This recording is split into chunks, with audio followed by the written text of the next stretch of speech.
em 1897, Joseph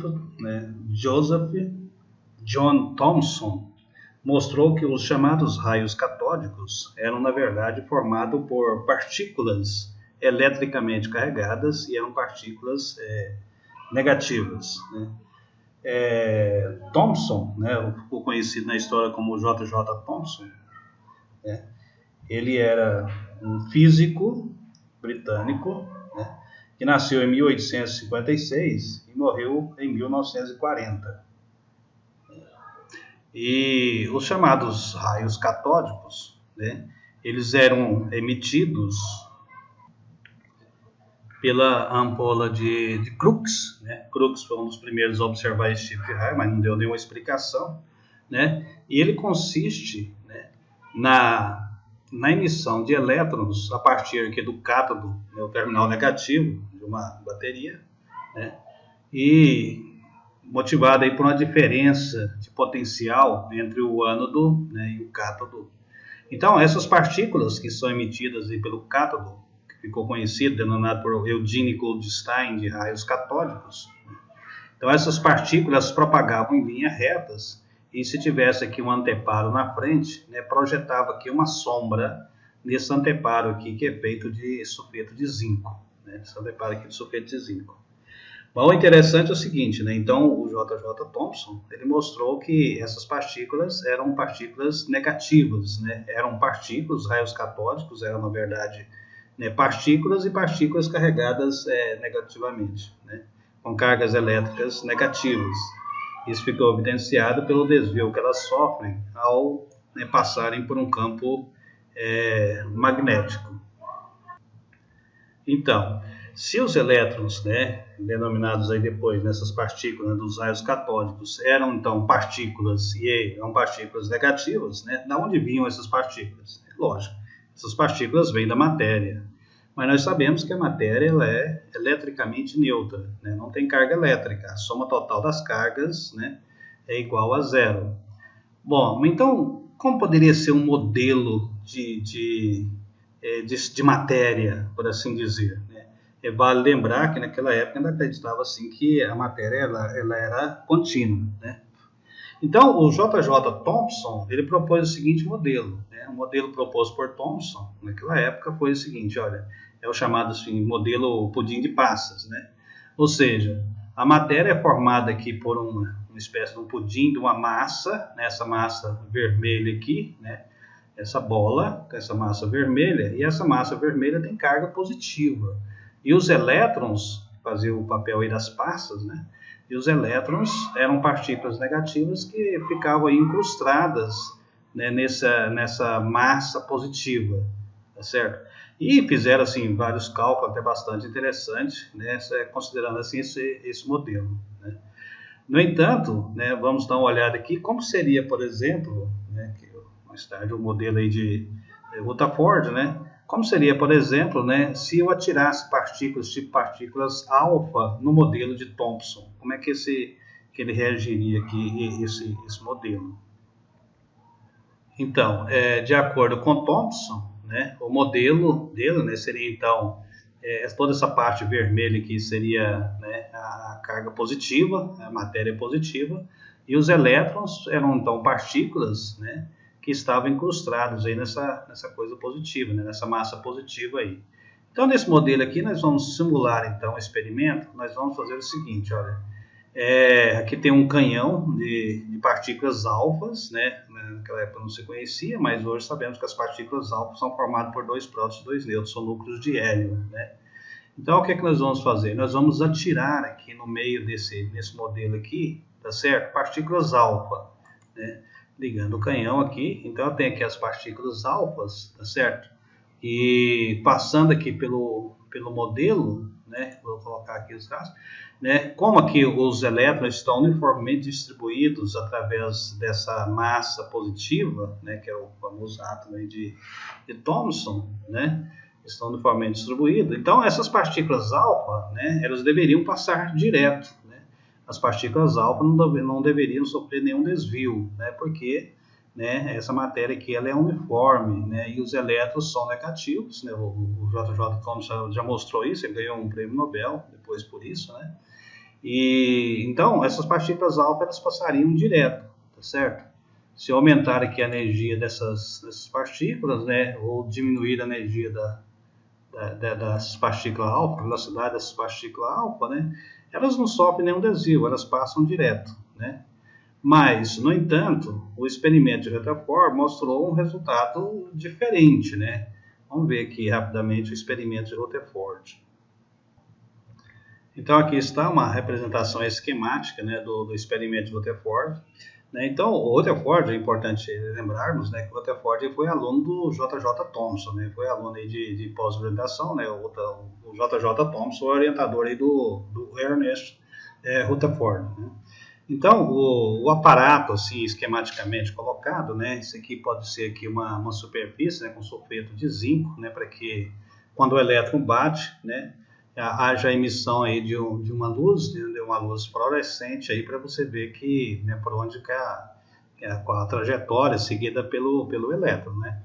Então, o sistema dele, né, ele pegou uma fonte radioativa, né, uma fonte que fosse capaz, rádio, por exemplo, né, que fosse capaz, o elemento climático, que fosse capaz de emitir partículas alfa, né, colocou num aparato chumbo, né, porque o chumbo, né, ele impede a propagação e você pode fazer, então, um feixe colimado, né, um feixe retinho aí de partículas alfas, tá certo?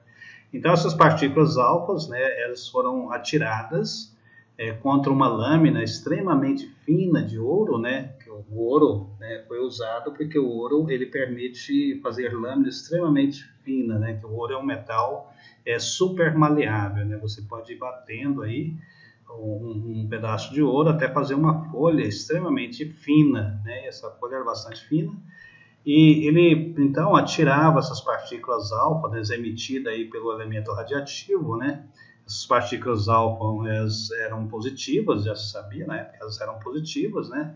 E as partículas alfa, então, chocavam-se contra essa lâmina super delgada de ouro, né? E a grande maioria dessas partículas passavam direto, sendo que sofriam, muitas delas, alguns desvios. Mas, no entanto, algumas coisas assim bastante estranhas, né? Principalmente se nós estivéssemos pensando aí no modelo aí do J.J. Thomson, né? Que seria o uniforme, né, não deveria sofrer desvio, né, que no modelo aí do J.J.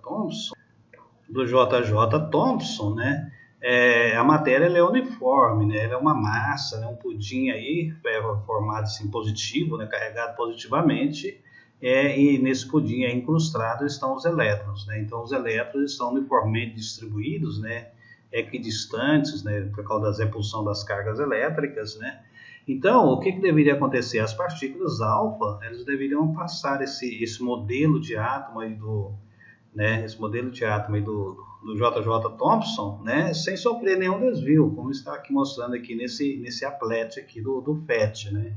E aí vocês podem até acessar o PET aí, né, modelo J.J. Thomson, que vocês vão ver essa representação aqui, tá certo? Então, né, para a gente olharmos aqui, e desenharmos aqui uma explicação do porquê que algumas partículas são refletidas, inclusive de volta, e outras sofrem desvios, né? Alguns sofrem desvios grandes, né?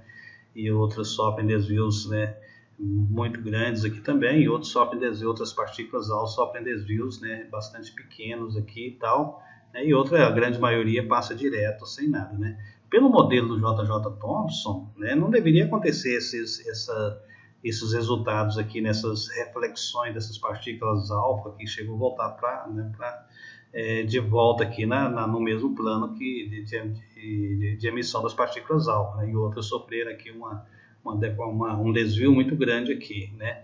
Então, nas próprias palavras aí do Rutherford, é como se a gente atirasse uma bala de canhão numa folha de papel, né? E a bala de canhão ricocheteasse de volta, né? Isso assim, é um resultado assim, bastante, né, difícil de entender, considerando seu modelo de Thomson, né? Então, o Rutherford, né, ele propôs então um novo modelo, né, que é o modelo dele, que seria assim, seria um modelo formado por uma região central positiva, bastante pequena, né, porque eles contaram aqui, né, de cada 10 mil partículas que passavam direto sem sofrer nenhum desvio, uma sofria desvio, né? Então a proporção era de 1 para 10 mil, né? Então significa assim que, a grosso modo, né, a gente pode pensar então que o átomo é cerca de 10 mil vezes maior do que esse núcleo positivo, né? Porque as partículas alfa são positivas e o núcleo sendo positivo, então quando as duas partículas positivas se aproximam, tem uma força aí de repulsão entre elas, né? Vamos ver aqui uma simulação disso aí. Então, de volta aqui, né, nesse modelinho aqui de simulação, eu vou mudar então aqui para o modelo de Rutherford, tá certo? Eu vou mudar aqui para o modelo de Rutherford. Vou fazer aqui alguns ajustes inicialmente.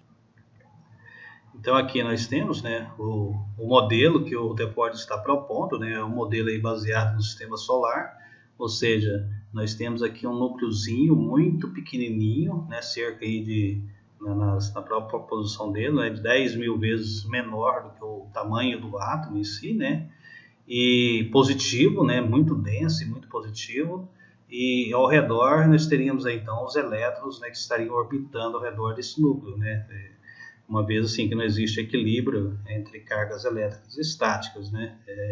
Só existe o equilíbrio dinâmico. Então esses elétrons seria necessário que eles estivessem girando ao redor desse núcleo aqui, né? É um modelo, inclusive, inspirado aí pelo japonês Nagaoka, né? Que já havia proposto um modelo similar, isso, mas sem nenhuma prova científica, né? Então, de acordo com o Rutherford, o que aconteceria, né? Olha, se eu disparar aqui, eu vou ligar aqui, né? E vou começar, olha, se eu estou disparando aqui as partículas alfa, né, que eu estou, ali, tá vendo? Então as partículas alfa, estou disparando essas partículas alfa, o que acontece, né? Como elas são positivas, e no modelo dele, os núcleos, né, pequenininho e positivo também, quando uma partícula alfa se aproxima desse núcleo, ela sofre um desvio, né? Se, né, acontecer assim, por exemplo, de for bem em cima do núcleozinho, né, o que vai acontecer? O desvio vai ser bastante grande, podendo inclusive ser ricocheteado, né, olha aqui um exemplo que acabou de passar um aqui, né, de volta, né, para cá. Eu posso até, né, explorar um pouquinho mais esse modelo aqui, né, se eu diminuir a energia dessas partículas alfa, ou seja, se elas forem mais devagar, né, ver que o desvio aqui já é um pouco, sim, né, bastante grande também, né, só para o desvio, né, se colocar mais energético um pouquinho, né. Então aqui o modelinho ele permite, né, eu posso até colocar aqui um modelo de átomo, né, posso selecionar aqui o número de próton desse átomo, tá certo? O ouro é 79 prótons, né, mais um pouquinho aqui, 79, né, que no caso seria o ouro aqui, né, 79, vou colocar aqui um pouquinho mais energético, né, olha, tá vendo? Então, há uma repulsão, né, uma repulsão bastante forte entre as partículas alfa, né, 2 prótons e 2 nêutrons, quando eles passam aqui nesse núcleo bastante grande, né, se fosse digamos assim, um núcleo menor, né, numa atômica aí, será, vamos colocar aqui um número atômico 29, que é o cobre, né? Então fica menor, então a repulsão aqui das partículas alfa, né, com esse núcleo fica um pouco menor, mas no caso aqui do ouro, né, número atômico 79, tá certo? Um núcleo grande, então tem uma repulsão grande das partículas, né? E eu posso até aumentar aqui, tá certo? A energia dessas partículas, né? Mas mesmo assim elas continuam sofrendo aí uma deflexão grande para esse modelo de Rutherford. Então, o modelo de Rutherford, né, voltando aqui, olha, é um modelo em que nós temos um núcleo muito pequeno, muito denso e positivo, né, e ao redor nós temos os elétrons girando ao redor desse núcleo aqui. Esse modelo é bastante interessante porque ele explica os resultados do experimento de Ernest Rutherford, que foi o aluno do J.J. Thomson.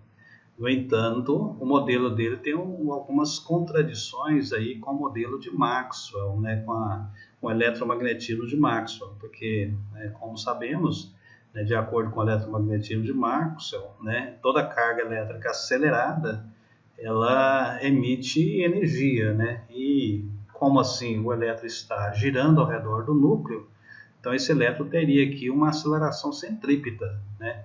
Se ele tem uma aceleração centrípeta, então ele deveria radiar energia, né? E à medida que ele fosse perdendo energia, ele acabaria por colapsar-se no núcleo, né? No núcleo, e a matéria, no caso, né? Ela deixaria de existir, tá certo? Mas isso não é verdade, nós existimos, estamos aqui, então, né? É uma inconsistência que tinha um modelo de Rutherford, tá certo? Bom, como solucionar isso aqui? Aqui é que entra, então, a história aí, né, do Niels Bohr. Niels Bohr, né, que era aí um físico, né, bastante inteligente, dinamarquês, né, e que foi fazer aí um pós-doutoramento lá nos laboratórios de Ernest Rutherford, lá de Cavendish, né, em Oxford, né.